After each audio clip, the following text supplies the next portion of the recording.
الحمد لله وكفى وسلام على عباده الذين اصطفى أما بعد فأعوذ بالله من الشيطان الرجيم بسم الله الرحمن الرحيم قل إن كنتم تحبون الله فاتبعوني يحببكم الله وقال الله تبارك وتعالى لقد كان لكم في رسول الله أسوة حسنة وقال الله تبارك وتعالى وما كان الله ليعذبهم وهم يستغفرون وقال الله تبارك وتعالى وذروا ظاهر الإثم وباطنه وقال النبي صلى الله عليه وسلم من لا يرحم لا يرحم أو كما قال النبي صلى الله عليه وسلم اللهم صل على سيدنا محمد وعلى آل سيدنا محمد وبارك وسلم اللهم صل على سيدنا محمد وعلى آل سيدنا محمد وبارك وسلم اللهم صل على سيدنا محمد وعلى آل سيدنا محمد وبارك وسلم نقش قدم نبی کے ہیں جنت کے راستے نقش قدم نبی کے ہیں جنت کے راستے اللہ سے ملاتے ہیں سنت کے راستے کمال حسن یوسف پر فقط عاشق زلیخا تھی کمال حسن یوسف پر فقط عاشق زلیخا تھی خدا جس پر ہو خود عاشق و صورت ہے محمد کی صلی اللہ علیہ وسلم کہہ دے سب ساتھی خدا جس پر ہو خود عاشق و صورت ہے محمد کی صلی اللہ علیہ وسلم نسبت مصطفیٰ بھی عجیب چیز ہے نسبت مصطفیٰ بھی عجیب چیز ہے جس کو نسبت نہیں اس کی عزت نہیں عزت چاہتے ہیں تو نسبت سے جڑنا پڑے گا کس کی نسبت سے آقا مدنی محمد عربی صلی اللہ علیہ وسلم کی نسبت سے ہمیں جڑنا پڑے گا ان کی کامل اتباع کرنی پڑے گی ان کا صحیح اور سچا امتی بننا پڑے گا ابھی مولانا فرما رہے تھے نا کہ اگر ہمیں صحیح انسان بننا ہے تو صحیح اتباع کرنی پڑے گی اور صحیح اتباع کن کی کرنی پڑے گی جو ہم سب کے لیے جو ہم سب کے ہادی جو ہم سب کے رہبر ہم سب کے محسن اعظم صلی اللہ علیہ وسلم کی مکمل تابعداری اور مکمل اطاعت کرنی پڑے گی اس لیے آپ نے سنا ہے نا بارہا محمد کی اطاعت دین حق کی شرط اول ہے محمد کی اطاعت دین حق کی شرط اول ہے اگر اس میں بھی ہو خامی تو سب کچھ نامکمل ہے کہ محمد سے وفا تو نے تو ہم تیرے ہیں کہ محمد سے وفا تو نے تو ہم تیرے ہیں یہ جہاں چیز سب لوح قلم تیرے ہیں کون کہہ رہے ہیں اللہ کہہ رہے ہیں کہ اگر تم نے محمد صلی اللہ علیہ وسلم سے محبت کی تو پھر تمہاری یہ محبت ہمارے یہاں قابل قبول ہے اور اگر تم نے ان کی سنت کو چھوڑ کر ان کے کلچر کو چھوڑ کر ان کی تہذیب و تمدن کو چھوڑ کر اگر تم نے یورپ و امریکہ کی تہذیب کو اپنایا تو یاد رکھو دنیا ہی میں ذلیل اور خوار ہو جاؤ گے اور آج مسلمان اسی لیے ذلیل و خوار ہو رہا ہے کہ آقا کی سنت کو چھوڑ کر یورپ و امریکہ کی تہذیب کو اپنا رہا ہے ان کی کلچر کو اپنا رہا ہے اس لیے مسلمان ذلیل ہے دوستو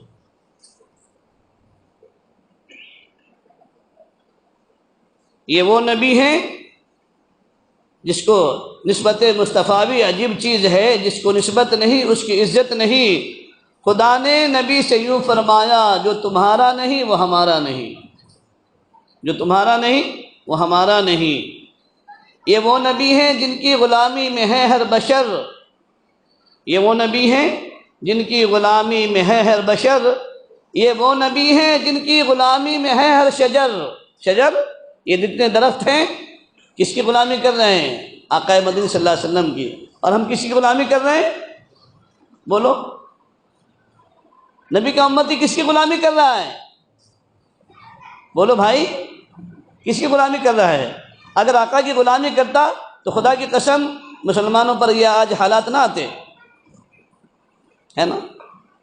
یہ وہ نبی ہیں جن کی غلامی میں ہے ہر بشر، یہ وہ نبی ہیں جن کی غلامی میں ہے ہر شجر، یہ وہ نبی ہیں جن کی غلامی میں ہے بحر و بر، بحر و بر سمندر بھی اور تمام خشکی بھی، کس کی غلامی کر رہے ہیں؟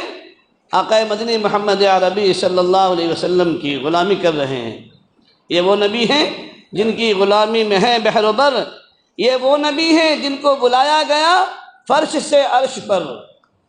اللہ اکبر کبیرہ، کہاں بلایا اللہ نے اپنے نبی کو؟ فرش سے عرش پر بلایا۔ موسیٰ علیہ السلام کوہ طور پر جا رہے تھے، چپل پہن کر جا رہے تھے، کہا خبردار فخلا نعلیک، ہے نا، جوتی اتار کر آؤ۔ کہاں آ رہے ہو؟ مقام ادب تم کو معلوم نہیں؟ کن کو ڈانٹا؟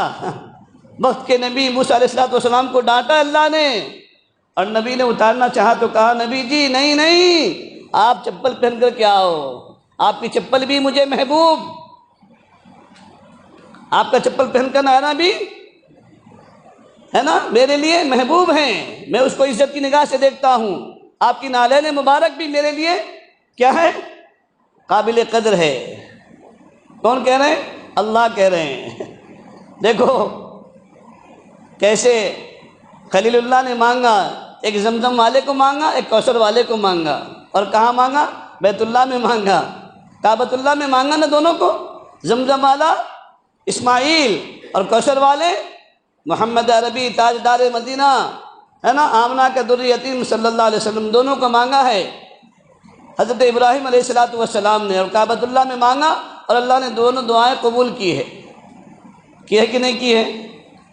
اس وقت بھی میرا یہ موضوع نہیں تھا سیرت پر کچھ بولنے کا، لیکن اب مولانا کی بات ایسی چل پڑی کہ جس کی وجہ سے اب چونکہ اس مناسبت بھی ہے اس ماہ کو، ہے نا، اور اسی ایام سے ہم گزر رہے ہیں، میں نے سوچا تھا، اور میں نے کچھ وہ نکات بھی لکھ کر کے لایا تھا کہ آج کچھ استغفار کے تعلق سے توبہ کی اہمیت پر جو کچھ باتیں آپ حضرات کے سامنے عرض کروں گا، لیکن مولانا کی بات سن کر جو ہے نا ذہن یو ٹرن لے لیا،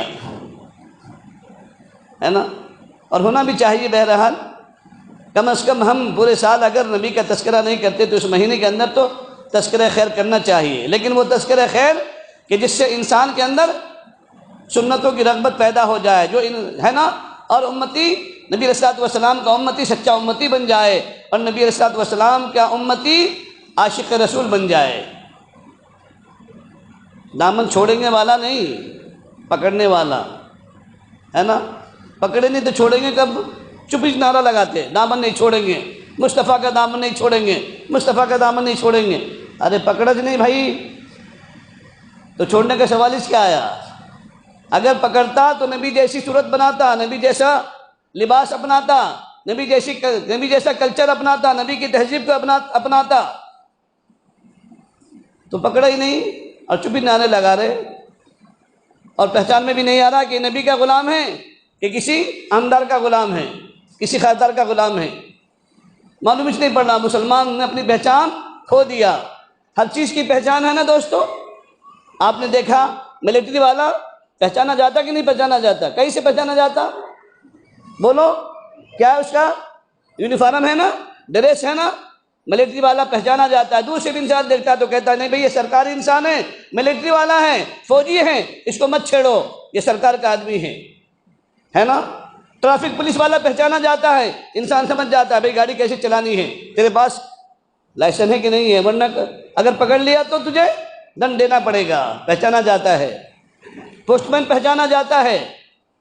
ارے دوستو آج کا رکشے والا پہچانا جاتا ہے کہ رکشہ چلانے والا ہے، یہ ٹیمپو چلانے والا ہے، اور نبی کا غلام، اللہ اکبر کبیرہ، اللہ کا بندہ نبی کا غلام نہ پہچانا جائے، یہ کیا امت ہونے کی دلیل ہے؟ اللہ کے بندے ہونے کی دلیل ہے دوستو۔ ایک درخت پہچانا جاتا ہے اپنے پھل سے، اپنی خوشبو سے، گلاب کا پھول پہچانا جاتا ہے اپنی شناخت سے، اپنی خوشبو سے، اس کے پتوں سے۔ آم کا درخت پہچانا جاتا ہے، لنگڑا آم، آپوس آم پہچانا جاتا ہے اس کی خوشبو سے، پتوں سے۔ اور جس کو پہچاننے کے لیے اور جس کو ہے نا اپنا تعارف کرانے کے لیے ساری دنیا میں اللہ نے بھیجا تھا، وہی کیا ہو گیا؟ اپنی پہچان بھلا بیٹھا۔ پھر کامیابی ایسے مسلمانوں کے قدم چومے گی دوستو؟ نہیں چومے گی نا۔ کامیابی تو ہمارا قدم کب چومے گی؟ نقش قدم نبی کے ہیں، جنت کے راستے اللہ سے ملاتے ہیں سنت کے راستے۔ دیکھو نبی کی سنتوں پر عمل کرو۔ ہمارے ایک بزرگ تھے، مزاحیہ طور پر فرمایا کرتے تھے، نبی کی سنت پر کر عمل تو بے دھڑک، نبی کی سنت پر کر عمل تو بے دھڑک، لے کے جائے گی جنت پہ تجھ کو سیدھی سڑک۔ فرمایا کرتے تھے دیکھو اب دنیا میں ٹول لگے ہوئے ہیں، ہر اسٹیٹ میں ٹول ہے نا، ایک اسٹیٹ سے دوسرے اسٹیٹ جانا ہے تو ٹول لگا ہوا ہے، ایسے ہی اللہ کے یہاں بھی ٹول لگا ہوگا۔ اگر نبی والا یہ ٹول ہوگا نا تو فرشتوں کو کہیں گے اللہ رے دیکھ تو لیں اس کے چہرے پر کیا ہے، نبی کا پاس ہے نا، کئی کچھ کو اڑا رہا، جان دینا۔ پاس ہوتا تو کیا کرتا انہیں دور سے دکھا دیتا نا، اب تو فاصلے کا آ گیا تو دور سے دکھاتا، اشارہ کر دیتے، کرتے کہ نہیں کرتے؟ ارے نبی کے غلاموں، نبی کا چہرہ بنا لو، دیکھو اللہ کیسے پاس کر دے گا وہاں پر۔ کرے گا کہ نہیں کرے گا دوستو؟ ہاں تو بنائیں گے نا ویسا چہرہ، ویسا مہرہ، ویسا کلچر، ویسی تہذیب اپنائیں گے نا، کیسی؟ محمد عربی صلی اللہ علیہ وسلم کی تہذیب، ان کی سنتوں پر عمل کریں گے، ہے نا، ان کے کلچر کو اپنائیں گے انشاءاللہ، اور اپنی اولادوں کو بھی بچپن ہی سے ان کے کلچر کا پابند بنائیں گے۔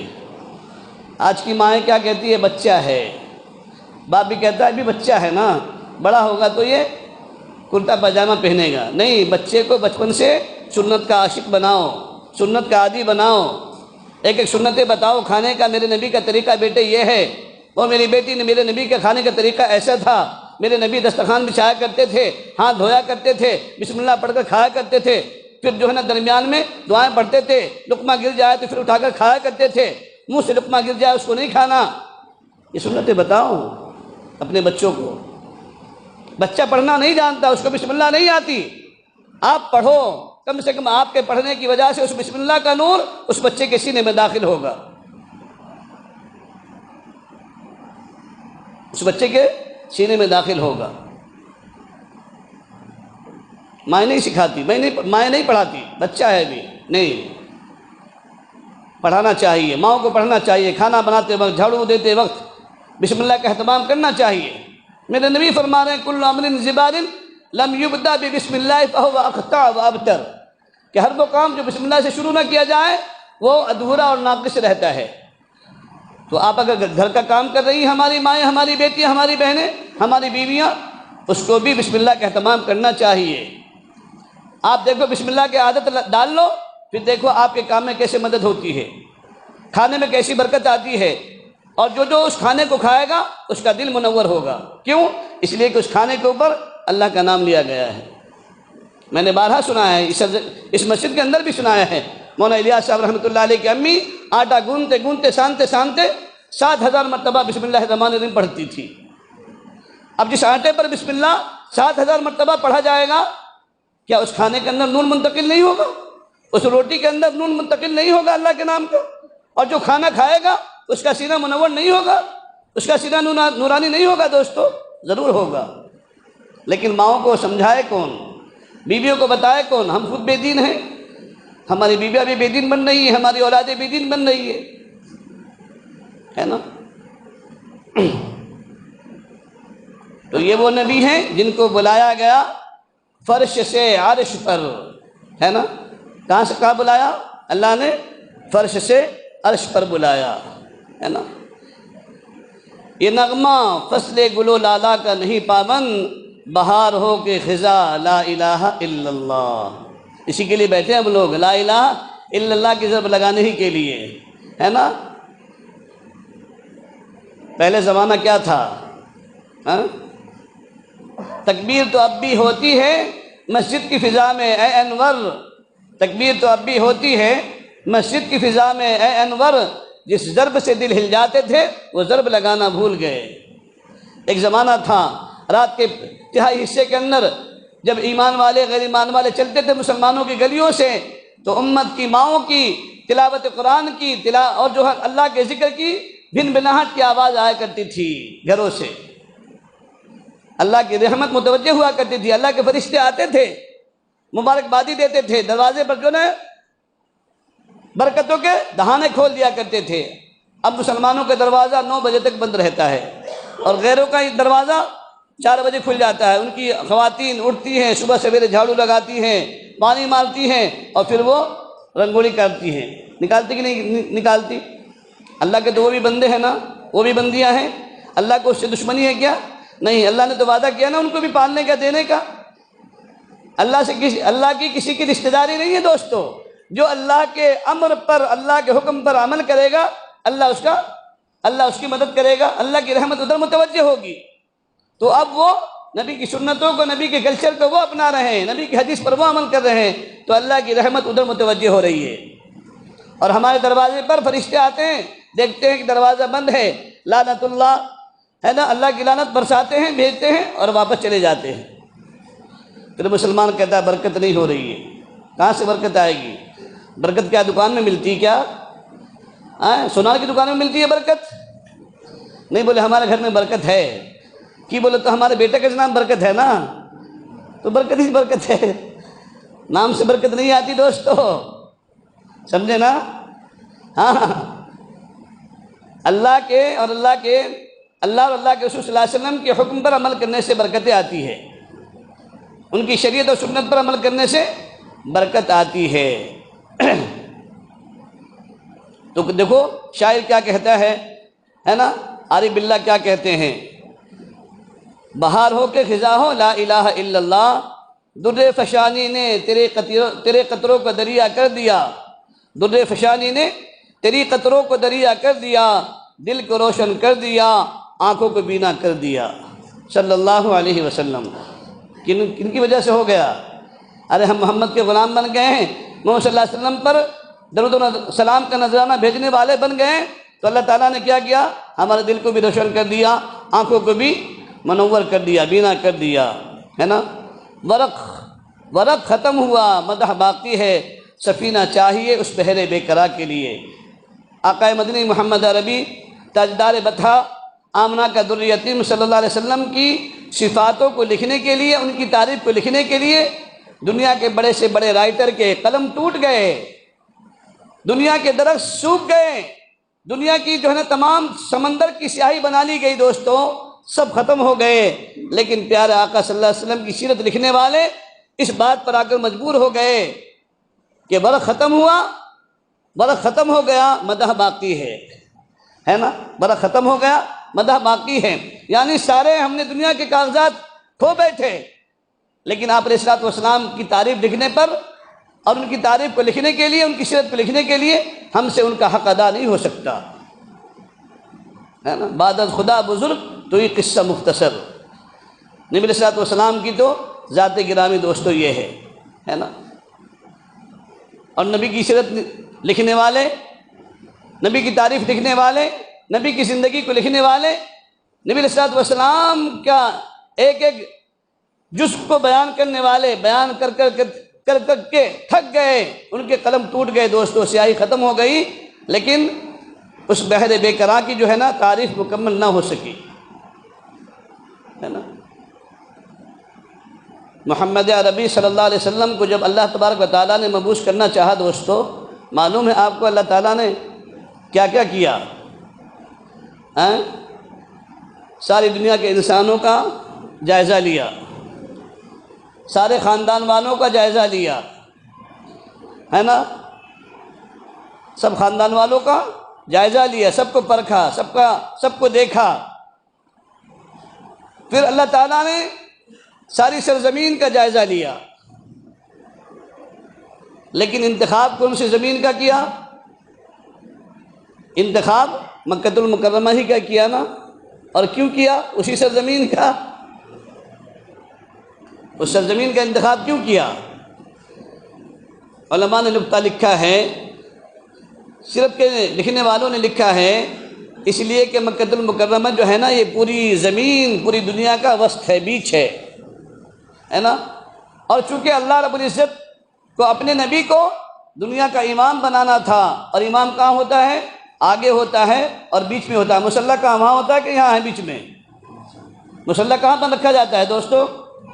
بیچ میں ہے نا مصلی، کہ کنارے میں مصلی بچھاتے امام کے لیے، تو جو امام ہوتا ہے امام الانبیاء سید المرسلین صلی اللہ علیہ وسلم کو اللہ رب العزت نے اس سرزمین پر انتخاب کیا جو دنیا کا وسط تھا، دنیا کا بیچ تھا، ہے نا؟ اس سرزمین کا اللہ رب العزت نے انتخاب کیا کہ میرے نبی کی بعثت یہاں پر ہوگی۔ عرب کا بھی عجم کا بھی تو انتخاب ہو سکتا تھا، بمبئی کا ہو جاتا، دلی کا ہو جاتا، کرناٹک کا ہو جاتا، بنگلور کا ہو جاتا، لیکن علماء نے لکھا ہے کہ نہیں، عجم کے معنی کیا ہیں؟ عجم کی میننگ جو ہے نا جاہل مطلق کی ہے، اور عرب کا میننگ کیا ہے؟ فصاحت و بلاغت والی سرزمین، اور عجم جو ہے نا یہ جاہلوں والی زمین، تو ہم سب جاہلی تھے نا، ہے نا دوستو؟ اس لیے اللہ نے فصاحت و بلاغت والی سرزمین کا اپنے نبی کے لیے انتخاب کیا۔ پھر دنیا کے انسانوں کو دیکھا، جائزہ لیا، تو دونوں طرف کے خاندان والوں کو دیکھا، ہے نا؟ باپ کے خاندان کو بھی دیکھا، ماں کے خاندان کو بھی دیکھا کہ میرے نبی علیہ السلام کا جو سلب چلے گا، ہے نا، جس مادر رحم کے اندر میرے نبی علیہ السلام آئیں گے، تو اس ماں کا بھی جائزہ لیا گیا۔ مورخین نے لکھا ہے حضرت آمنہ رضی اللہ تعالی عنہ کی 7 بہن تھی یا 8 بہن تھی، اس 8 میں سے حضرت آمنہ کا انتخاب، ادھر آپ علیہ السلام کے جو چچا تھے کتنے تھے؟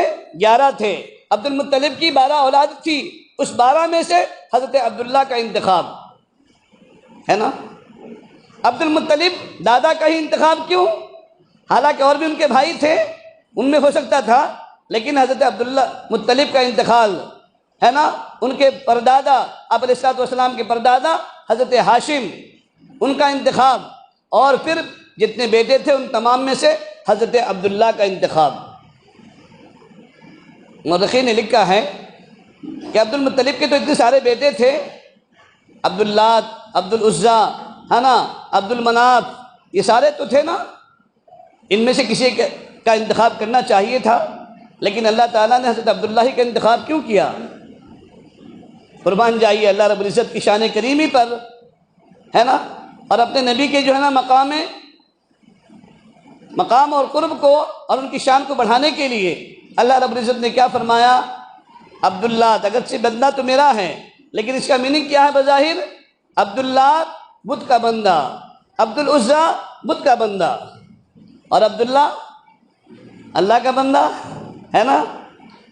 تو اس کی نسبت، عبداللہ کی نسبت میری طرف ہے، اور جو ان کے جو بھائی تھے اس کی نسبت بت کی طرف تھی، اس لیے ہم نے ان تمام کو چھانٹا اور عبداللہ کا انتخاب کیا کہ یہ میرا بندہ ہے نا؟ بظاہر تو سارے اللہ کے بندے ہی ہیں نا، ایمان والے غیر ایمان والے سب اللہ کے بندے ہیں کہ نہیں ہیں؟ لیکن اللہ نے پھر بھی کیا کیا کہ نہیں، اگرچہ میرے بندے ہیں لیکن انہوں نے یہ رویہ اختیار کیا، اور انہوں نے ایسے نام رکھے کہ اس کا میننگ، اس کا ترجمہ کا ٹرانسلیشن جو ہے نا وہ غیروں کے نام کے ساتھ میں ہے، تو میں اس کو بھی برداشت نہیں کرتا، میری غیرت اس کو بھی قبول نہیں کرتی کہ میرے نبی کی نسبت جو ہے نا ان بتوں کی طرف ہو، میری نبی کی نسبت میری طرف ہو، اس لیے حضرت عبداللہ کا انتخاب ہوا۔ سمجھے نا دوستو؟ روایتوں میں آتا ہے حضرت عبد المطلب بیت اللہ کا طواف کر رہے تھے۔ قاری صاحب نہ سنائی تم نے کہ نہیں سنائی؟ یہ نہ سنائی کبھی؟ کون سی رتبہ ہے تیرا؟ اچھا، بہت اچھی بات، آپ نے نہ سنی نا قاری صاحب کے زبان سے؟ اس میں ایک مصرع آیا ہوگا، سارا جہاں کرتا ہے کس کا طواف؟ سارا جہاں کرتا ہے بیت اللہ کا طواف، لیکن بیت اللہ کرتا ہے رسول اللہ کا طواف، کہہ دو صلی اللہ علیہ وسلم۔ کیوں دوستو؟ بظاہر دیکھا جائے تو کیا بیت اللہ طواف کرتا ہے؟ کیا کرتا ہے؟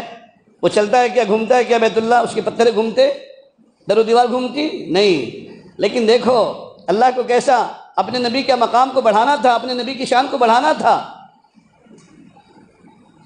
حضرت عبد المطلب طواف کر رہے تھے، پہلا چکر لگایا، دوسرا لگایا، تیسرا لگایا، چوتھا چکر لگا رہے تھے، تو چوتھا چکر لگاتے لگاتے ہی دیکھا کہ خانہ کعبہ جھک رہا ہے، خانہ کعبہ جھک رہا ہے۔ کدھر؟ آپ علیہ السلام کا جو مولد ہے، جو مسکن ہے، جو حاجی اور جو معتمرین گئے ہیں انہوں نے دیکھا ہوگا آپ علیہ السلام کا مولد کہاں ہے؟ شعبہ ابی طالب کے نیچے ہی ہے نا جہاں ابو جہل کا مکان تھا، جو سب سے بڑا بیت اللہ کا اس وقت میں بیت الخلا بنا ہوا ہے۔ دیکھو یہ بھی اللہ کی حکمت عملی ہے نا، جتنے بھی صحابہ کے مکانات تھے وہ تمام بیت اللہ میں آ گئے، لیکن ابو جہل کا مکان آج بھی بیت اللہ میں داخل نہیں ہوا۔ وہ بیت اللہ کا حرم کا سب سے بڑا غلاظت والی جگہ ہے، اس کا جو مکان تھا نا، اس جگہ کا اللہ تعالیٰ نے انتخاب عبادت کے لیے نہیں کیا، گندگی کے لیے کیا۔ آپ نے دیکھا ہے، ہم میں سے کوئی گئے ہیں نا، ارے بھائی جب آپ صفا مروہ کی صحیح قدر ہوتے ہیں تو مروہ سے نکلتے ہیں نا، تو مروہ سے نکلنے کے بعد ہی جو حمام خانہ ہے نا اور جو بیت الخلا ہے وہ ابو جہل کا مکان تھا، اس کا محل اس زمانے کا، اور سب سے بڑا بیت الخلا ہے۔ حرم میں آپ دیکھو جتنے بھی بیت الخلا ہے نا، ان تمام میں سب سے بڑا بیت الخلا، سب سے بڑی جگہ وہ ہے جو ابو جہل کا مکان تھا۔ علماء نے لکھا کہ دیکھو اللہ نے صدیق اکبر کے مکان کو قبول کیا بیت اللہ کے لیے، عمر کے مکان کو قبول کیا بیت اللہ کے لیے، سہیل کے مکان کو قبول کیا بیت اللہ کے لیے، حضرت بلال کے مکان کو قبول کیا بیت اللہ کے لیے، نمازیوں کے لیے، لیکن ابو جہل کے مکان کو قبول نہیں کیا، ہے نا۔ لعنت اللہ علی الکاذبین، جو جھوٹا تھا ہمیشہ کے لیے لعنت اس پر بھی، اس کے مکان پر بھی، ہے نا، اس کی ذات پر پڑی۔ اور آج بھی مکان کیا ہے؟ غلاظتوں کا اڈا ہے۔ سمجھ گئے دوستو؟ تو عبد المطلب رضی اللہ تعالیٰ عنہ طواف کر رہے تھے تو دیکھا کہ بیت اللہ جھک رہا ہے، کدھر؟ آپ علیہ الصلوۃ والسلام کے مولد کی طرف، تو پیچھے ہٹے۔ ڈر تو ہر ایک کو ہوتا نا، اپنی جان کی فکر تھی، تو پیچھے ہٹے جیسے ہی تو دیکھا کہ ادھر مقام ابراہیم جھک رہا ہے، مقام ابراہیم جھک رہا ہے، کس کی طرف؟ مولد النبی صلی اللہ علیہ وسلم کی طرف۔ تو سمجھ گئے کچھ تو بات ہے، سمجھ گئے کچھ تو بات ہے۔ دوڑے ہوئے آئے کہاں؟ حضرت آمنہ رضی اللہ تعالیٰ عنہ کے گھر، جو مولد ہے آپ صلی اللہ علیہ وسلم کا۔ اب تو وہاں پر لائبریری ہے، اب اہل حدیثوں کا غلبہ ہے، وہ کہتے کہ نہیں یہاں یہ نبی کا گھر ہے ہی نہیں، اسی لیے کہ ہماری بھی غلطی ہے، ہم نے وہاں اس مکان کو سجدگاہ بنا لیا تھا، اس کی مٹی لا رہے تھے کھرچ کے، اس کے کلر کو کاٹ رہے تھے، ہے نا، ٹاچنیاں سے۔ تو مسلمان ہندوستان اور پڑوس ملک کا مسلمان ایسا جو ہے نا بھٹکل ایمان بھی ہے، وہاں بھی جا کر شرک کرتا ہے، تو اسی لیے اب وہاں کے جو ہے نا اس خیال کے لوگ وہاں پر متعین ہیں، وہ کہتے کہ نہیں یہ نبی کا مولد نہیں ہے، یہ نبی کا مسکن نہیں، نبی کا مکان نہیں ہے۔ لیکن ہمارا یقین ہے اور ہمیں بتایا گیا کہ بھئی وہی مولد ہے آپ صلی اللہ علیہ وسلم کا، وہی مکان ہے آپ صلی اللہ علیہ وسلم کا۔ خیر، اللہ تبارک و تعالیٰ نے جب اپنے نبی علیہ الصلوۃ والسلام کو پیدا کرنا چاہا تو حضرت جبرائیل علیہ الصلوۃ والسلام کو حکم دیا کہ اے جبرائیل جاؤ مدینے کی مٹی لے کر آؤ۔ کیا لے کر آؤ؟ مدینے کی مٹی لے کر آؤ۔ اس وقت میں مدینہ نہیں تھا، اس کا نام یثرب تھا، یثرب، اور یثرب کے معنی آتے ہیں، یثرب کا میننگ ہے سب سے تھرڈ کلاس جگہ، ہے نا، بیماریوں والی، ہے نا، گندگی والی جگہ، کیڑے مکوڑے والی جگہ، اور سب سے گندی جگہ تھی وہ، اور سب سے زیادہ بیماری والی جگہ تھی وہ، تو اس وقت میں اس کا نام یثرب تھا۔ لیکن جبرائیل کو حکم ہوا کہ جاؤ مدینے کی مٹی لاؤ، تو پریشان ہوئے، اللہ مدینہ کہاں ہے؟ ہم نے تو یثرب سنا ہے، مدینہ تو نہیں سنا ہے، کہاں اسی یثرب کو مدینہ بنانے والا ہوں، وہاں کی مٹی اٹھا کر لاؤ۔ لے آئے،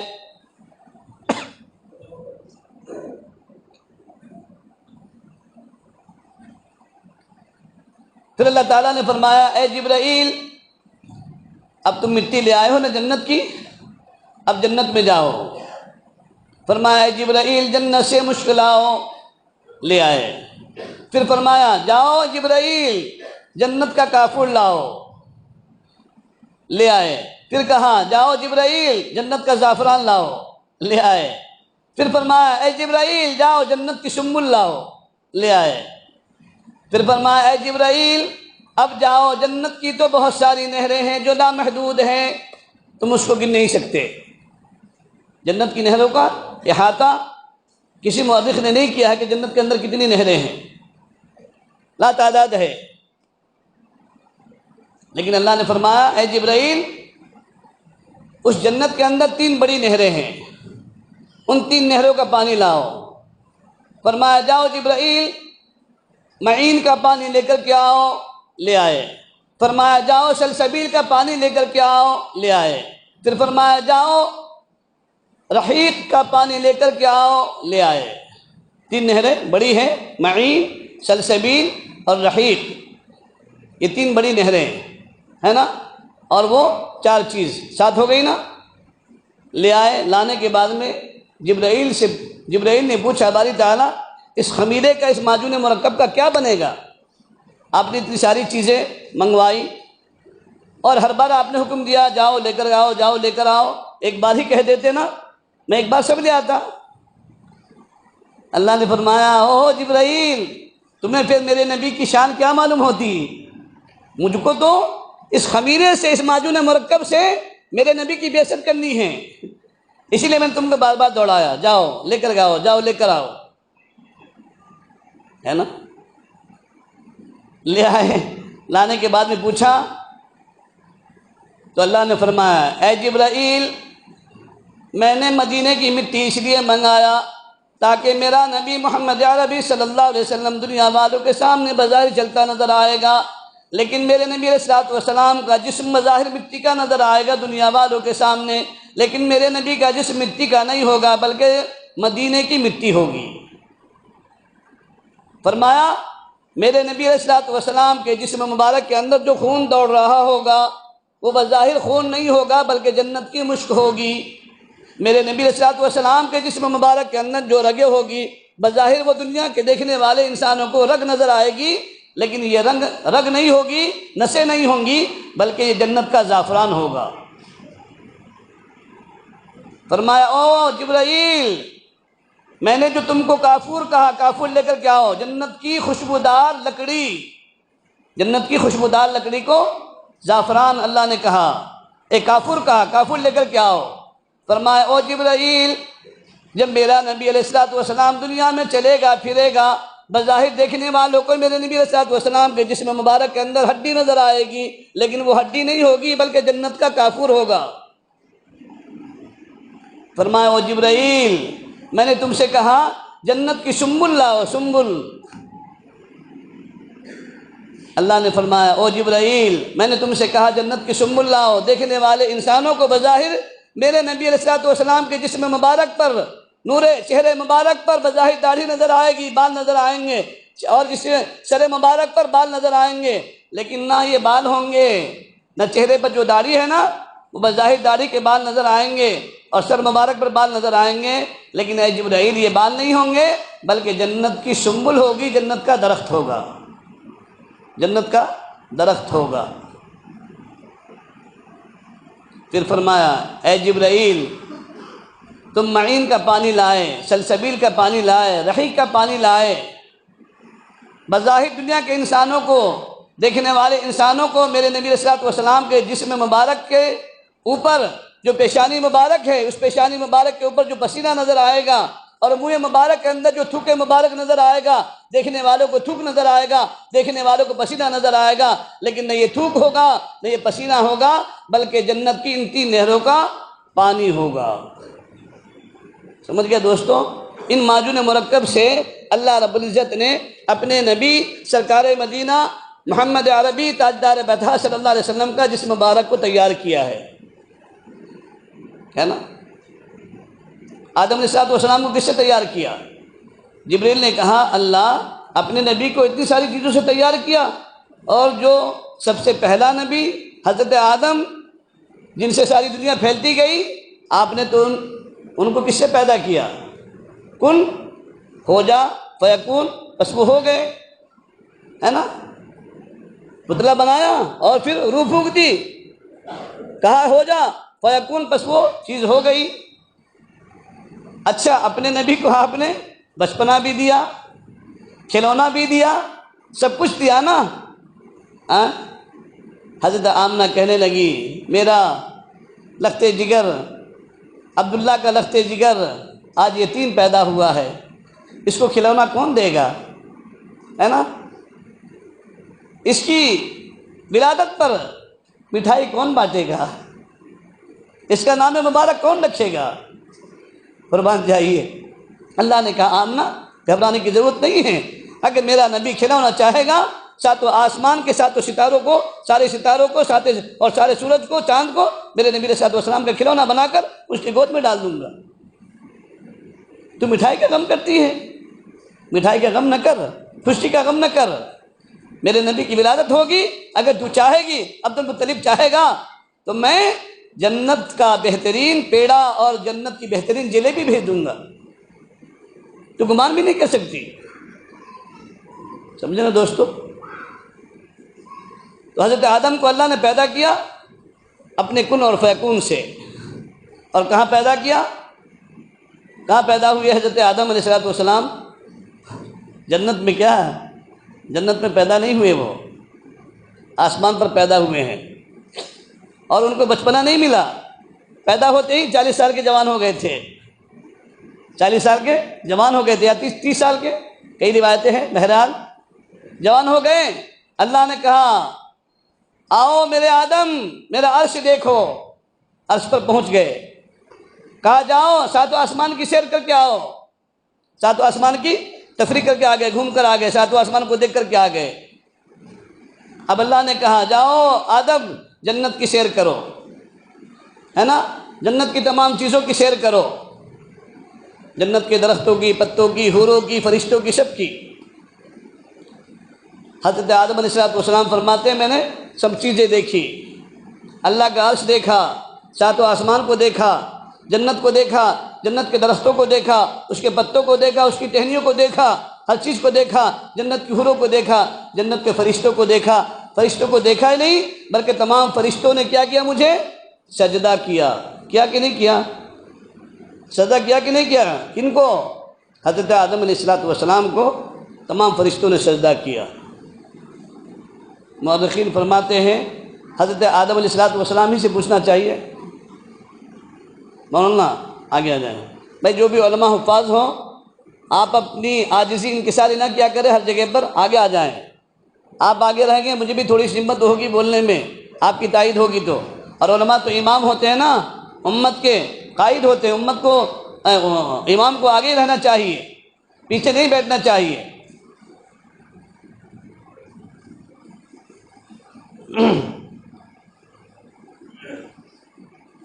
جنت البقیع قبرستان کا نام سنا ہے آپ لوگوں نے؟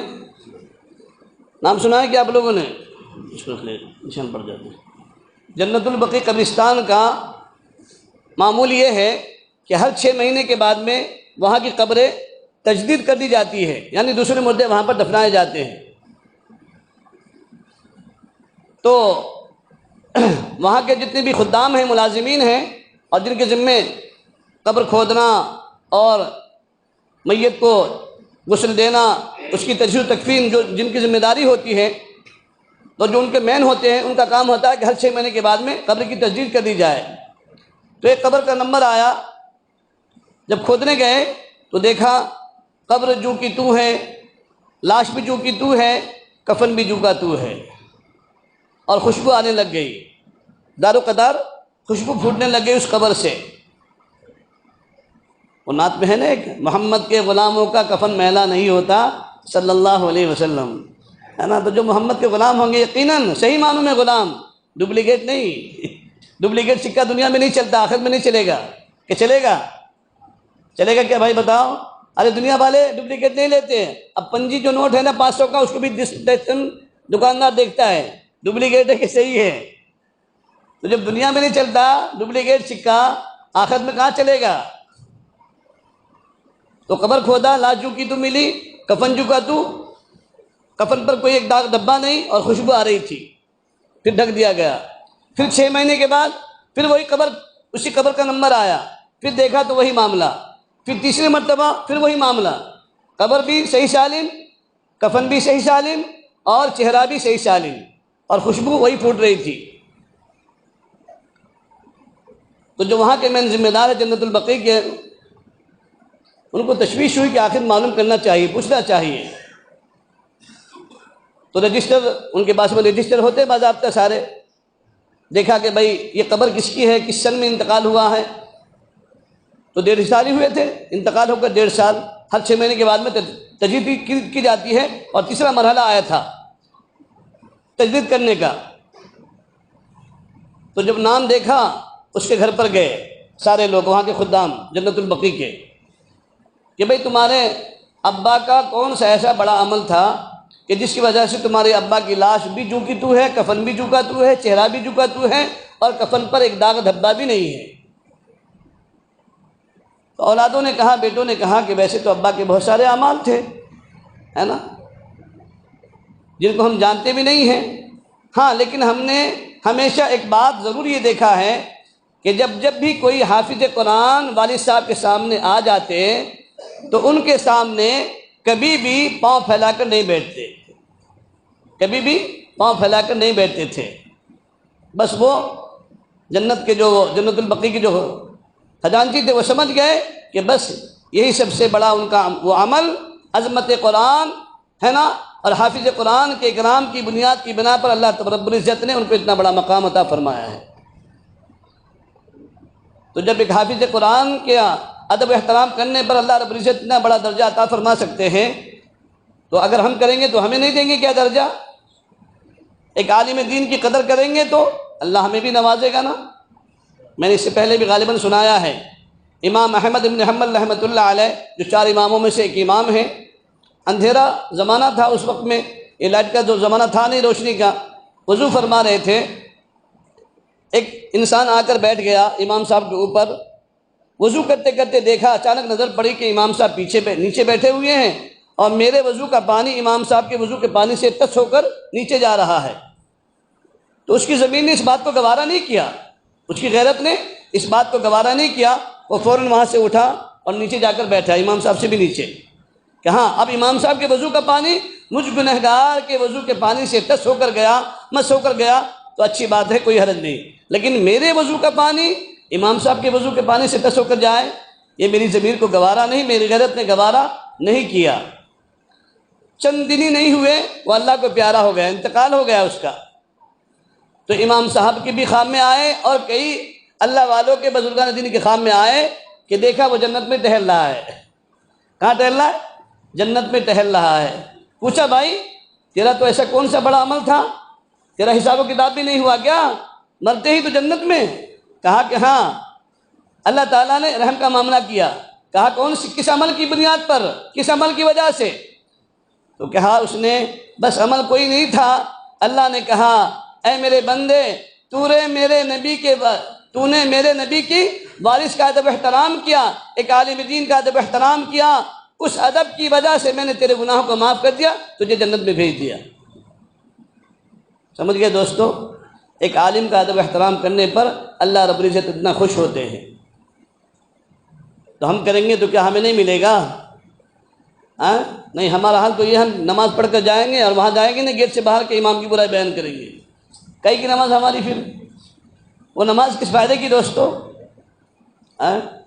باہر کا کوئی عالم آ گیا، السلام علیکم السلام علیکم، دعا کرو دعا کرو دعا کرو، ارے بھائی امام صاحب بھی تمہارے عالم ہی ہے نا، تو کیا وہی گھر کی مرغی دال برابر نا؟ یہ ہمارا مزاج بنا ہوا ہے، نہیں دوستو، ٹھیک ہے وہ آتے کبھی کبھار، ٹھیک ہے ان کا اکرام بھی ہونا چاہیے، لیکن آپ اپنے امام کا ان سے کہیں زیادہ اکرام کریں۔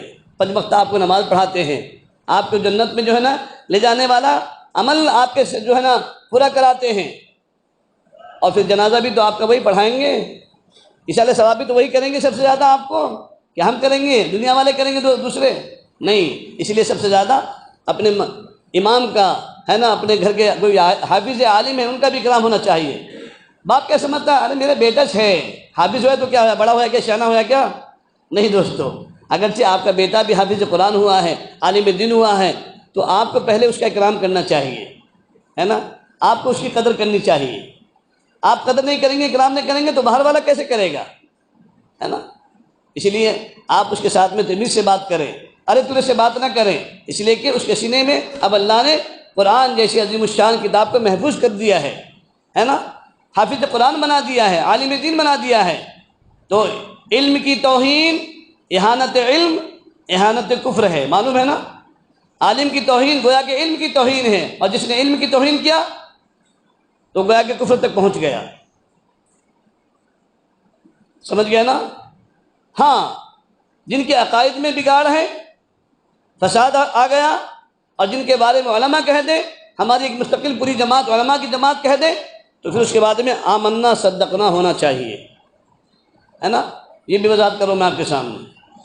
ہاں، اس کے بارے میں پھر آمنا صدقنا ہونا چاہیے کہ نہیں بھائی یہ پوری جماعت، اتنی بڑی جماعت گمراہ نہیں ہو سکتی۔ اگر یہ کسی کے بارے میں کہہ رہے ہیں تو اس کا مسئلہ یہ ہے، مطلب یہ ہے کہ یہ صحیح ہے نا۔ ایک تو گمراہ ہو سکتا ہے، دو گمراہ ہو سکتا ہے، لیکن پوری جماعت 1000 کی، 500 کی، 2000 کی، یہ گمراہ نہیں ہو سکتی، ہے نا، اللہ ان کو گمراہ نہیں کر سکتے۔ خیر، تو میں کیا عرض کر رہا تھا، آپ علیہ الصلوۃ والسلام کی سیرت بیان کرتے کرتے کہاں پر رک گیا تھا میں؟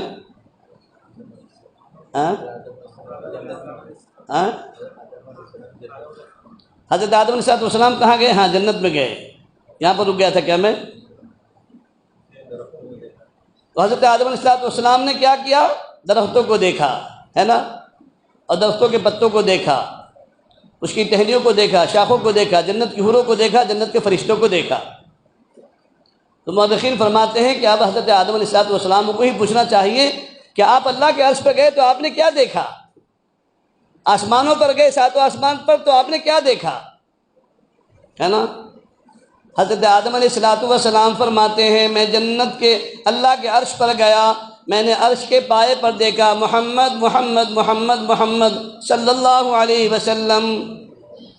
میں 7 آسمان پر گیا، 7 آسمان کے دروازے پر دیکھا، لکھا ہوا ملا محمد محمد محمد محمد صلی اللہ علیہ وسلم۔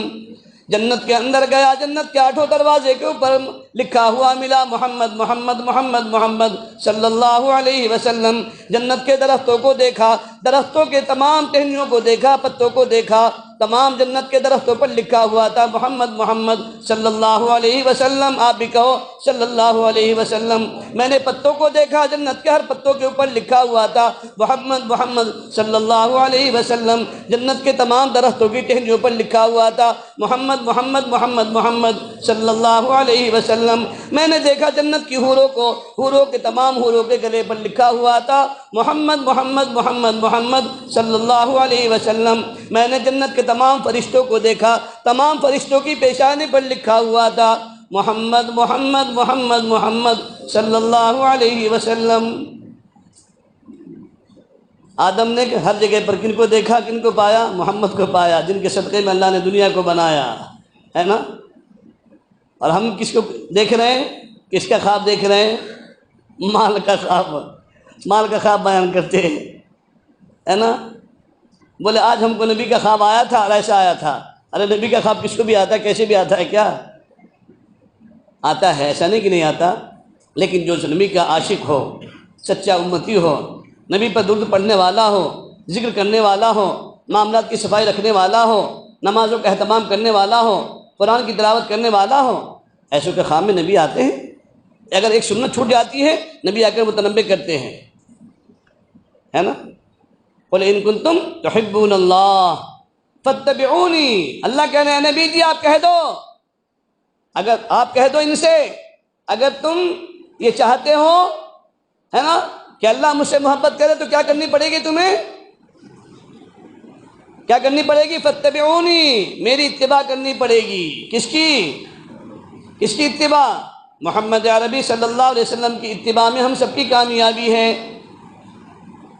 اسی لیے نبی نے فرمایا وَجَعَلَ الذِّلَّةَ وَالصِّغَارَ عَلَى مَنْ خَالَفَ أَمْرِي، اللہ نے تمام دروازے بند کر دیے، ایک دروازہ کھلا رکھا ہے نا۔ ہر دروازے اللہ نے بند کر دیے، ایک دروازہ کھلا رکھا ہے، اور وہ دروازہ کس کا ہے؟ میرا دروازہ ہے۔ جو یہ چاہتا ہے کہ اللہ تک پہنچے اس کے لیے ضروری ہے کہ وہ میرے دروازے سے آئے، میرے دروازے سے آئے، یعنی میری اطاعت کرے، میری سنتوں پر عمل کرنے والا بنے۔ اگر میری اطاعت کرے گا، میری سنت پر عمل کرے گا تو وہ اللہ تک پہنچے گا۔ قل ان کنتم تحبون اللہ فاتبعونی یحببکم اللہ، جب میری اتباع کرو گے تو اللہ تمہیں اپنے محبوب بندہ بنا لیں گے، اللہ تم سے محبت کرنے لگیں گے، جب تک کہ نبی کی اطاعت نہیں ہوگی دوستو۔ اس لیے میں نے عرض کیا نا وہ شعر، محمد کی اطاعت دین حق کی شرط اول ہے، اگر اس میں بھی ہو خامی تو سب کچھ نامکمل ہے، سب کچھ نامکمل ہے۔ سمجھ گئے نا؟ تو پیارے آقا صلی اللہ علیہ وسلم کو اللہ تعالیٰ نے بنانا چاہا تو کتنی تیاریوں کے ساتھ میں بنایا، جنت کی مٹی، جنت کا زعفران، جنت کا مشک، جنت کی سنبل، اور پھر 3 نہروں کی بڑی بڑی نہروں کا پانی، ان تمام کی تیاری کروائی۔ اور اللہ تعالیٰ نے ہر چیز کا انتخاب کیا تو اپنی طرف سے کیا۔ صحابہ کا انتخاب اللہ نے اپنی طرف سے کیا، آسمان پر ان کا انتخاب ہوا، ہے نا۔ بیٹوں کا انتخاب اللہ نے آسمان پر کیا، بیویوں کا انتخاب اللہ نے آسمان پر کیا، امتی کا انتخاب اللہ نے آسمان پر کیا۔ ہر ایک کا انتخاب انتخابات خداوندی ہے۔ تو میں عرض کر رہا تھا بیچ میں کہ حضرت عبد المطلب طواف کر رہے تھے نا، طواف کرتے کرتے دیکھا کہ بیت اللہ جھک گیا، ادھر مقام ابراہیم جھک گیا، فوراً دوڑے ہوئے گئے حضرت آمنہ کے گھر پر۔ آمنہ کیا بات ہے، یہ روشنی کیسی اور یہ خوشبو کیسی؟ کہا اے عبد المطلب گھبراؤ نہیں، ناراض مت ہو، جو میرے پیٹ میں تھا میں نے اس کو جنم دیا۔ عبد المطلب خوش ہو گئے، کہا اچھا پھر اب اس کا نام کیا رکھیں گے، اس بچے کا نام کیا رکھیں گے؟ رونے لگ گئی حضرت آمنہ رضی اللہ تعالی عنہ۔ عبد المطلب بھی چونکہ سسر تھے نا، تو سوچا کہ شاید میرے بہو پر غم ہے، اس لیے کہ آج آج جو ہے نا میرے پوتے کا باپ نہیں، عبداللہ نہیں ہے، اس لیے اپنے شوہر کے غم میں رو رہی ہوگی۔ پوچھا آمنہ کیوں رو رہی ہو؟ کہا کہ دادا جان آپ کہہ رہے ہیں کہ بچے کا نام رکھیں۔ کہا کہ ہاں، اس پر رونے کی کیا بات ہے، چلو ٹھیک ہے، ایک نام میری طرف سے، ایک نام تمہاری طرف سے، میری طرف سے محمد، تمہاری طرف سے احمد۔ کنہوں نے کہا؟ حضرت عبد المطلب نے کہا قربان جائیے میرے آقا محمد عربی صلی اللہ علیہ وسلم کی ولادت باسعادت پر حضرت آمنہ رضی اللہ تعالیٰ عنہ روتے روتے بول پڑی، اے عبد المطلب جس اللہ نے مجھے وہ بچہ دیا ہے اسی اللہ نے اس بچے کا نام بھی منتخب کر دیا، اسی اللہ نے اس بچے کا نام بھی منتخب کر دیا ہے، بتا دیا ہے، اور 7 نام بتا دیے۔ اللہ نے 7 نام حضرت آمنہ کو بتا دیا کہ یہ نام ہوگا میرے نبی کا۔ آسمان پر محمود، آسمان پر ان کا نام محمود، تورات میں ان کا نام مؤید، انجیل میں ان کا نام ہادی، ہے نا، اور زبور میں ان کا نام امین، اور قرآن میں ان کا نام طٰہٰ، یاسین، محمد۔ 7 نام ہو گئے کہ نہیں؟ اللہ نے اپنے نبی کا نام بھی انتخاب کر دیا، بھیج دیا۔ اے آمنہ گھبرانے کی ضرورت نہیں ہے، ادھر ادھر کسی مولوی کے پاس جانے کی بھی ضرورت نہیں ہے، میں نے نبی کو بھیجا ہے، نام بھی میں بھیج رہا ہوں۔ تو 7 نام اللہ نے کہلوا دیے، بھجوا دیے حضرت آمنہ رضی اللہ تعالی عنہ کے پاس۔ تو جس نبی کی دوستوں یہ شان ہو، یہ عظمت ہو، ہے نا، اور اتنا بڑا اکرام اللہ رب العزت کی نگاہ میں ہو، آج ہم ان کے امتی ہیں، آج ہمارا حال کیا ہو رہا ہے؟ کھائے کسی اور کا، گائے کسی اور کا۔ حالانکہ ہونا تو یہ چاہیے جس کا کھائے اس کا گائے۔ مثل مشہور ہے نا دوستو، کہاوت مشہور ہے نا کہ جس کا انسان کھاتا ہے اسی کا گاتا ہے۔ تو ہم اللہ کا کھا رہے ہیں اور گن کسی اور کا گا رہے ہیں۔ نبی کے صدقے میں اللہ نے ہم کو بھیجا، تو ہم جو ہے نا کسی اور کو اپنا آئیڈیل بنا رہے ہیں، کسی اور کو اپنا نمونہ بنا رہے ہیں، کسی اور کے ہم جو ہے نا تہذیب اور کلچر کو اپنا رہے ہیں، کسی اور کے جو ہے نا ہم کیا کر رہے ہیں، فیشن کو اپنا رہے ہیں۔ نہیں، سلمان خان کی فیشن کو اپنائیں گے تو ہم کامیاب ہو جائیں گے، ہے نا۔ فلاں بلڈر کی، فلاں ایکٹر کی کلچر کو اپنائیں گے تو ہم کامیاب ہو جائیں گے۔ اور پھر کیا کہتا ہے جوان معلوم ہے، ارے یہ جو بال کٹایا میں نے، کیسی اس بال کی کٹنگ کو دیکھ، یہ کس کا کٹ ہے؟ بولے شاہ رخ خان کا کٹ ہے، یہ امک کا کٹ ہے۔ یہ فخر کے ساتھ میں بیان کرتا ہے، فخر کے ساتھ میں بیان کرتا ہے نا آج کل کا نوجوان۔ کیا اگر ان کے کلچر کو اپنائیں گے تو ہمیں کامیابی ملے گی دوستو؟ نہیں ملے گی نا، نہیں ملے گی۔ آقا مدنی محمد عربی صلی اللہ علیہ وسلم کے کلچر کو اپنائیں، ان کی تہذیب کو اپنائیں، خدا کی قسم کامیابی ہمارا قدم چومے گی، ہے نا۔ اللہ کیا کہتے ہیں قرآن کریم میں؟ وَأَنْتُمُ الْأَعْلَوْنَ إِن كُنتُم مُّؤْمِنِينَ وَلَا تَهِنُوا وَلَا تَحْزَنُوا وَأَنْتُمُ الْأَعْلَوْنَ إِن كُنتُم مُّؤْمِنِينَ۔ تم ہی سربلند رہو گے، تم ہی کامیاب رہو گے، بشرطے کہ تم مومن کامل بن جاؤ۔ آدھا تیتر آدھا بٹیر بنو گے، کامیابی تمہارا قدم نہیں چومے گی۔ آدھے مسلمان بنو گے، آدھے کافر بنو گے، قیامت کی صبح تک تم کامیاب نہیں ہوگے۔ کون کہہ رہے ہیں؟ اللہ کہہ رہے ہیں۔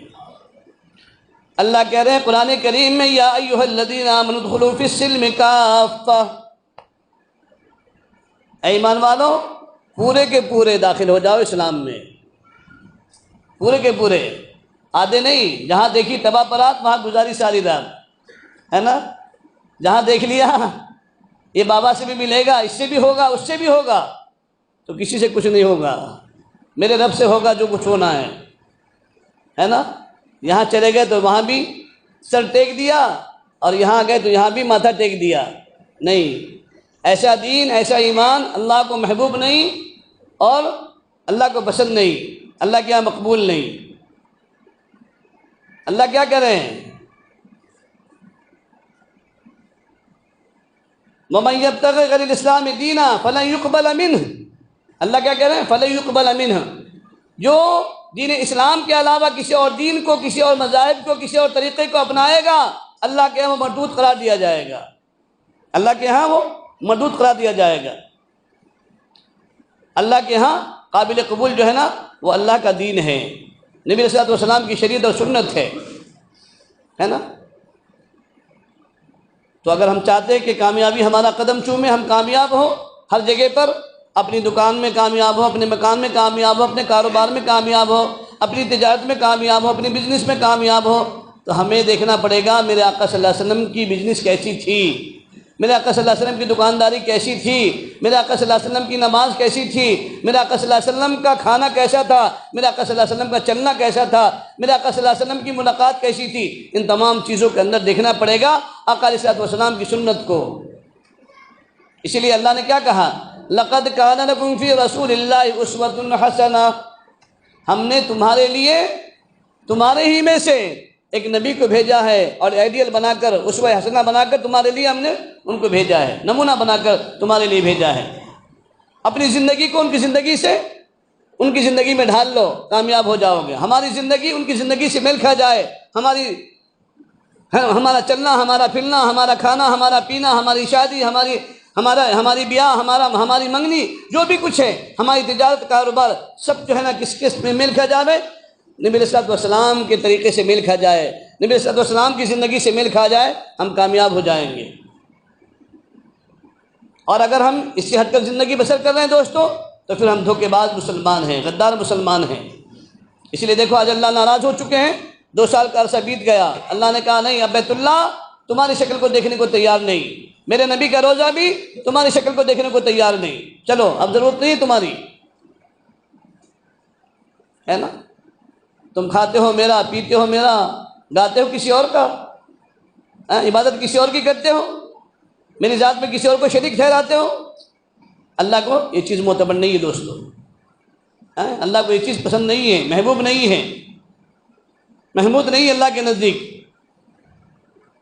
تو حضرت آدم نے تو ان کو دیکھا، محمد صلی اللہ علیہ وسلم کو ہر جگہ پایا نا، تو ہمیں بھی کیا کرنا چاہیے؟ ہر جگہ پر محمد صلی اللہ علیہ وسلم کی شریعت اور سنت کو دیکھنا چاہیے، دین کے ہر شعبے کے اندر، ہے نا؟ زندگی کے ہر شعبے کے اندر محمد صلی اللہ علیہ وسلم کے طریقے کو دیکھنا چاہیے، ان کے اسوہ کو دیکھنا چاہیے۔ اسی لیے حضور علیہ السلام نے کیا فرمایا؟ صلو کما رأیتمونی اصلی، تم نماز ایسی پڑھو جیسی کہ تم مجھے نماز پڑھتے ہوئے دیکھتے ہو۔ محدثین فرماتے ہیں یہ حدیث صرف نماز کے لیے نہیں ہے، بلکہ زندگی کے تمام شعبے جات کے اندر جو ہے نا اس حدیث کو فٹ کرنا ہے۔ اگر تم کو اللہ نے باپ بنایا ہے تو خدیجہ، تو حضرت فاطمہ رضی اللہ تعالیٰ عنہ کے باپ محمد عربی صلی اللہ علیہ وسلم کو دیکھو۔ اگر تم کو اللہ نے نانا بنایا ہے تو حضرت حسن حسین رضی اللہ تعالیٰ عنہ کے نانا محمد عربی صلی اللہ علیہ وسلم کو دیکھو۔ اگر تمہیں اللہ نے شوہر بنایا ہے تو خدیجہ اور عائشہ رضی اللہ تعالیٰ عنہما کے شوہر کو دیکھو۔ اگر تمہیں اللہ نے نوکر بنایا ہے تو مکہ مکرمہ کے نوکر محمد عربی صلی اللہ علیہ وسلم کو دیکھو۔ اگر تمہیں اللہ نے تاجر بنایا ہے تو ملک شام کے تاجر محمد عربی صلی اللہ علیہ وسلم کو دیکھو۔ اگر تمہیں اللہ نے آقا بنایا ہے تو بریرہ رضی اللہ تعالی عنہا کے آقا کو دیکھو۔ کیا حضرت بریرہ سو رہی ہیں، گرمی سے نڈھال تھی، پسینہ آ رہا تھا، آپ علیہ الصلوۃ والسلام گزر رہے تھے۔ اس زمانے میں جو بھی تھا پنکھا کھجور کا یا کپڑے کا، حضور نے لیا، اٹھایا اور یوں جلنا شروع کیا۔ ٹھنڈک لگتے ہی فوراً آنکھ کھلی، کہا یا رسول اللہ میں آپ کی باندھی ہوں، آپ کی نوکرانی ہوں، آپ میرے آقا ہیں، آپ مجھے پنکھا جھیل رہے ہیں، قربان جائیے اس ذات کریمی پر۔ کیا جواب دیا ہے پیارے آقا محمد عربی صلی اللہ علیہ وسلم نے؟ کہا بریرہ جب محمد کو گرمی لگے تو محمد کی باندھی بریرہ پنکھا جھیلے، اور جب محمد کی نوکرانی بریرہ کو گرمی لگے تو محمد کا حق ہے کہ وہ پنکھا جھیلے۔ کیا آج ہم نے کبھی اپنی بیویوں کے ساتھ میں ایسا کیا معاملہ؟ کیا ہے دوستو بتاؤ؟ کبھی اپنی ماں کے ساتھ میں یہ معاملہ کیا ہے کہ چلو لائٹ نہیں ہے، ماں پسینے سے نڈھال ہے، چلو کم سے کم پشتا لے کر جو ہے نا ماں کو ٹھنڈک پہنچاؤ، ماں کی دعائیں لو؟ کیا؟ نہیں۔ بیوی کو کبھی ایسا، بیوی کے ساتھ میں ایسا معاملہ کیا؟ نہیں۔ ہم نے تو بیوی کے ساتھ میں صرف دھوبن، اچارن، نوکرانی اور بھنگن جیسا معاملہ کیا، ان سے اتنا ہی کام لیا۔ نہیں دوستو، میرے نبی علیہ الصلوۃ والسلام نے فرمایا کل کو قیامت کے میدان میں محمد عربی صلی اللہ علیہ وسلم ایسی بیویوں کے بارے میں وکیل بن کر کھڑے ہوں گے جن کے ساتھ میں دنیا کے اندر اس کے شوہر نے ظلم کیا ہوگا، ناانصافی کی ہوگی۔ میں محمد عربی وکیل بن کر کھڑا ہوں گا اللہ کے سامنے، نہیں، اے اللہ میری امت کا یہ ظالم ہے جو اپنی بیویوں کے ساتھ میں ظلم کرتا تھا۔ سمجھ گئے نا دوستو؟ ہاں، اللہ کے نبی کہیں گے حوض کوثر پر کھڑے ہوئے، وقال الرسول یا رب ان قوم اتخذوا هذا القرآن مہجورا، اے اللہ یہ میرے امت کے باغی لوگ ہیں، دھوکے باز لوگ ہیں، غدار لوگ ہیں، یہ میرے نبی کے یہ میرے امتی ڈپلیکیٹ امتی ہیں جنہوں نے میرے بعد میری شریعت کو پامال کیا تھا اور میری سنت میں بدعت ایجاد کی تھی، ان سے میرا کوئی تعلق نہیں ہے۔ نبی کہیں گے،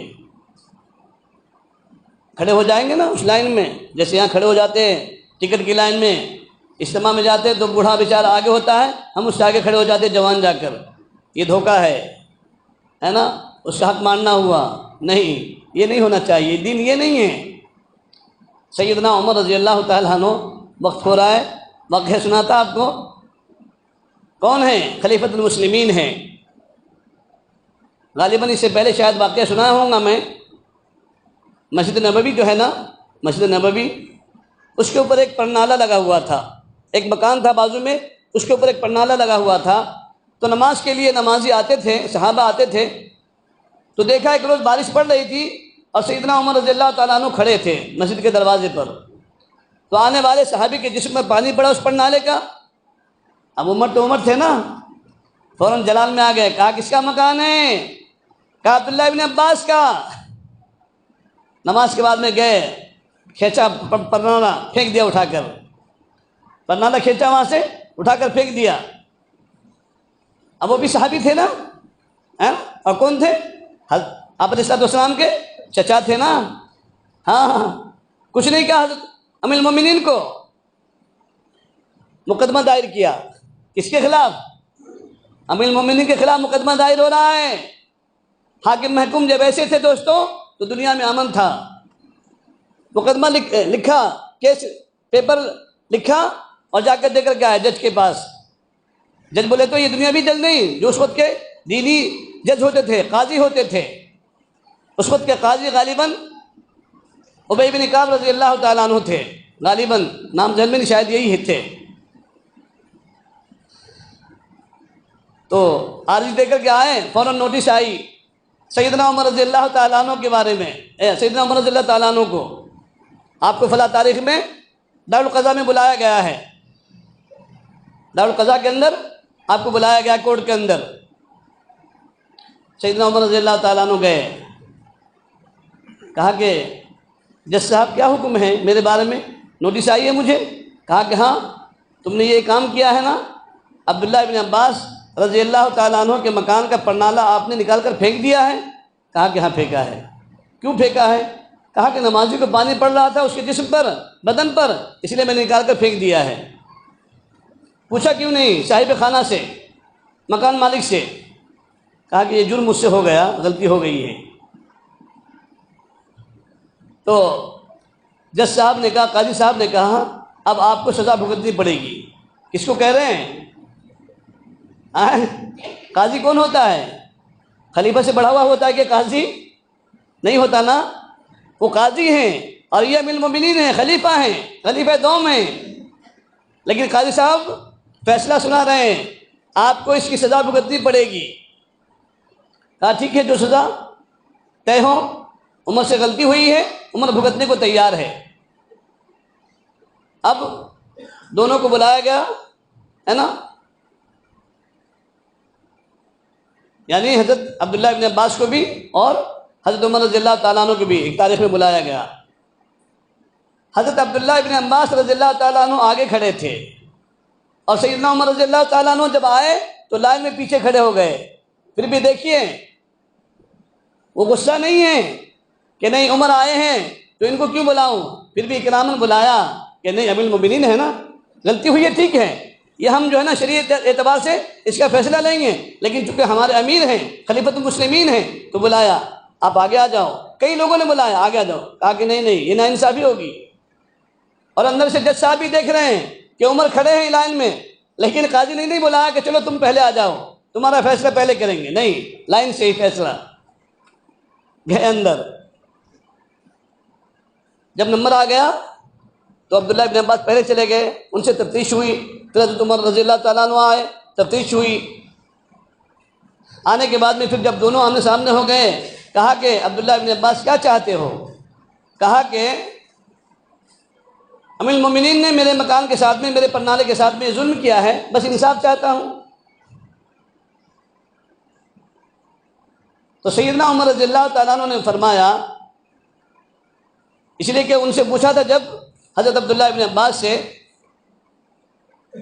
پرنالے کے بارے میں کہ تم نے پرنالہ ادھر کیوں لگایا مسجد نبوی کی طرف اس کا رخ کر کے؟ تو انہوں نے کہا جج صاحب، قاضی صاحب، یہ پرنالہ میں نے نہیں لگایا ہے، میرے آقا محمد عربی صلی اللہ علیہ وسلم نے لگایا تھا۔ تو انہوں نے کہا کہ کیا تمہارے پاس ان کے گواہان موجود ہیں؟ اس کے گواہ ضامن موجود ہیں؟ کہا کہ ہاں بہت سارے لوگ ہیں۔ تو قاضی صاحب نے کہا کہ جاؤ گواہان کو لے کر کے آؤ۔ حضرت عبداللہ ابن عباس آ گئے گواہ کو لے کر۔ اب سیدنا عمر رضی اللہ تعالیٰ عنہ بیٹھے تھے، ان کے سامنے پھر جو ہے نا جج صاحب نے پوچھا، قاضی صاحب نے پوچھا کہ ان کا دعویٰ یہ ہے نا کہ اس پرنالے کو محمد عربی صلی اللہ علیہ وسلم نے اپنے ہاتھوں سے اس جگہ پر لگایا تھا میرے مکان پر، یہ میں نے نہیں لگایا ہے، تو کیا یہ ان کا دعویٰ صحیح ہے؟ آپ لوگ اس کے گواہ ہیں؟ سب نے کہا کہ ہاں ہم نے دیکھا ہے حضور کو لگاتے ہوئے، ہم اس کے گواہ ہیں۔ تو سیدنا عمر رضی اللہ تعالیٰ عنہ وہاں پر سلنڈر ہو گئے نا۔ پھر اب پوچھا جج صاحب نے، عبداللہ ابن عباس کیا چاہتے ہو؟ کہا کہ بس انصاف چاہتا ہوں۔ کیا کہ کون سا انصاف؟ کہا کہ بس میں کچھ نہیں چاہتا، یہ پرنالہ اسی جگہ پر لگنا چاہیے جہاں پر میرے آقا صلی اللہ علیہ وسلم نے لگایا تھا۔ اب جج صاحب نے پوچھا سیدنا عمر رضی اللہ تعالیٰ عنہ سے، اس لیے کہ خلیفہ تھے، امیر المومنین تھے، کہ کیا آپ اس بات پر راضی ہیں؟ ان کا تو دعویٰ یہ ہے اور کہنا یہ ہے، یہ فیصلہ انصاف چاہتے ہیں، کیا آپ اس پر راضی ہیں؟ تو سیدنا عمر رضی اللہ تعالیٰ عنہ نے جبین خم نیاز کی کہا بالکل تیار ہوں، راضی ہوں اس بات پر، اس لیے کہ جب حضور کی بات آ گئی نا، حضور نے لگایا ہے، پھر عمر کون ہوتا ہے اس کو نکالنے والا؟ قبول کر لیا۔ بیچ میں ایک بات سیدنا عمر رضی اللہ تعالیٰ عنہ نے فرمائی کہ جج صاحب ایک معذرت، یہ پرنالہ سیدنا عمر نے قبول تو کر لیا لگانے کے لیے، لیکن یہ پرنالہ یوں ہی نہیں لگا تھا۔ کہا کہ کیسے لگایا تھا؟ حضور نے کیسے لگایا تھا اس پرنالے کو؟ کہا کہ جب میرا مکان پورا ہو گیا تو آپ علیہ الصلوۃ والسلام نے پرنالہ منگایا اور مجھے اپنی پیٹھ پر سوار کیا، اپنے کندھے پر سوار کیا، اور حضور نے پرنالہ اٹھا کر میرے ہاتھ میں دیا اور کہا لو عبداللہ ابن عباس اس پرنالے کو اس جگہ پر رکھ دو۔ اگر یہ شرط امیر المومنین قبول کرتے ہیں تو وہ پرنالہ لگے گا، ورنہ نہیں لگے گا۔ تو پرنالہ وہاں لگے گا اسی شرط کے ساتھ میں کہ میں امیر المومنین کی پیٹھ پر سوار ہوں گا اور یہ پرنالہ اٹھا کر مجھے دیں گے، پھر میں وہاں پر نصب کروں گا۔ قربان جائیے کیسے تھے حاکم محکوم، کیسے تھے امیر مامور، کیسے تھے جو ہے نا ایک رعایا اور ایک خلیفہ۔ اللہ اکبر کبیرہ۔ شریعت کے سامنے سب کچھ سلنڈر، دین کے سامنے سب ہیچ، کوئی اپنی عزت نہیں، کوئی اپنی واہ نہیں، کوئی اپنی خلافت اور کوئی اپنی امیری کا ذرہ برابر بھی کوئی ان کے پاس میں گھمنڈ نہیں، بڑائی نہیں، تکبر نہیں کہ نہیں میں امیر المومنین خلیفہ ہوں، میں نے جو چاہا وہ کر دیا، چلو یہ میرا حق تھا۔ نہیں، قاضی صاحب کے فیصلے کے سامنے بالکل جبین خم نیاز کر دیے، ہے نا، اور کہا کہ ٹھیک ہے عبداللہ بن عباس ایسا ہی ہوگا، پرنالہ ایسے ہی لگایا جائے گا، تم میری پشت پر سوار ہونا، میں پرنالہ اٹھا کر دوں گا اور پھر پرنالے کو اس جگہ پر نصب کرنا۔ فیصلہ ہو گیا، وہاں سے آئے سب، وہ جو ساتھ میں گئے تھے گواہان وہ بھی، اور سیدنا عمر رضی اللہ تعالیٰ عنہ بھی، حضرت عباس رضی اللہ تعالیٰ عنہ بھی آئے۔ ظہر کی نماز ہوئی، سیدنا عمر رضی اللہ تعالیٰ عنہ نے اعلان کیا، اور اعلان کرنے کے بعد میں سارے صحابہ کے سامنے اسی حیت پر، اسی ہے نا شکل و صورت کے ساتھ میں سب کے سامنے سیدنا عباس رضی اللہ تعالیٰ عنہ کو اپنے پشت پر بٹھایا اور اپنے کندھے پر سوار کر کے پھر وہ پرنالہ دیا اور کہا لو عبداللہ بن عباس کی جگہ پر اس پرنالے کو نصب کر دو جہاں میرے آقا نے نصب کیا تھا۔ پرنالہ لگ گیا، لگنے کے بعد نیچے اتر گئے ان کی پشت پر سے، اترنے کے بعد سیدنا عباس رضی اللہ تعالیٰ عنہ نے اعلان کیا عمر جیت گئے، ہے نا، عمر خلیفۃ المسلمین جیت گئے، لیکن اب یہ مکان عباس کا مکان نہیں ہوگا، اب یہ مکان میں اپنی طرف سے مسجد نبوی کے اندر وقف کر رہا ہوں۔ وقف کر دیا مکان کہ نہیں، اگر میرے اس مکان اس پرنالے کی وجہ سے آنے جانے والے نمازیوں کو دقت ہوتی ہے تو ایسا مکان رکھ کر کے فائدہ ہی کیا ہے، چلو اللہ کے گھر میں اس کو وقف کر دو۔ سمجھ گئے نا دوستو؟ تو ایسے تھے، ہے نا، تو پورے عالم میں امن تھا۔ آج سب بے ایمان ہو گئے، غدار ہو گئے، دھوکے باز ہو گئے، دجالی دور ہے نا، باپ بیٹے کو دھوکہ دے رہا، بیٹا باپ کو دھوکہ دے رہا، بیوی شوہر کو دھوکہ دے رہی، شوہر بیوی کو دھوکہ دے رہا، بہن بھائی کو دھوکہ دے رہا، ہے نا، بھائی بہن کو دھوکہ دے رہا، ہر ایک دھوکے باز بن گئے دوستو۔ امن کہاں سے آئے گا، سکون کہاں سے آئے گا، ہے نا؟ آج ہم کھا رہے اللہ کا، پی رہے اللہ کا، کن کسی اور کا کھا رہے، اللہ کو یاد ہی نہیں کرتے، اور اللہ ناراض ہو کر بیٹھے ہوئے ہیں اس وقت میں کہ انسانوں تم میرا کھا رہے ہو، میرا پی رہے ہو، تم مجھے یاد نہیں کرتے، ساری نعمتیں انگنت نعمتیں میں تم کو دے رہا ہوں، وَإِن تَعُدُّوا نِعْمَتَ اللَّهِ لَا تُحْصُوهَا، تم شمار نہیں کر سکتے، اگر تم شمار کرنا بھی چاہو تو گن نہیں سکتے، انگلیوں کے اوپر تمہارے کمپیوٹر فیل ہو جائیں گے، لیکن تم میری نعمتوں کا احاطہ نہیں کر سکتے، اس کو شمار نہیں کر سکتے، اللہ خود کہہ رہے ہیں۔ تو پھر اللہ کو یاد کرنا چاہیے کہ نہیں کرنا چاہیے دوستوں؟ اگر ہم تھوڑی دیر کے لیے اپنے ماں باپ کی اطاعت نہ کریں، فرما برداری نہ کریں، ماں بھی دھکا دے کر نکال دیتی ہے، جا نافرمان غدار یہاں سے نکل جا، تو میری اولاد نہیں ہے، میں تیری شکل دیکھنا گوارا نہیں کرتا۔ ہم نے اپنے رب کی کتنی نافرمانی کی دوستو، اپنے رب کے حکم کو کتنا توڑا ہم نے، نبی صلی اللہ علیہ وسلم کی شریعت کو کتنا ہم نے پامال کیا۔ کیا میرے رب نے ہماری آنکھیں پھوڑی؟ کیا ہمارے رب نے ہمارے ہاتھ توڑے، ہمارے پاؤں شل کیے؟ نہیں کیے دوستو، ہے نا؟ درگزر کا معاملہ کیا، ستاری کا معاملہ کیا، صبر والے ہیں اللہ، صبر کرتے رہے، چلو آج نہ کل میرا بندہ میرے پاس آئے گا، گڑ گڑائے گا، مانگے گا، توبہ کرے گا، استغفار کرے گا، اپنے بندے کو بخش دوں گا، ہے نا؟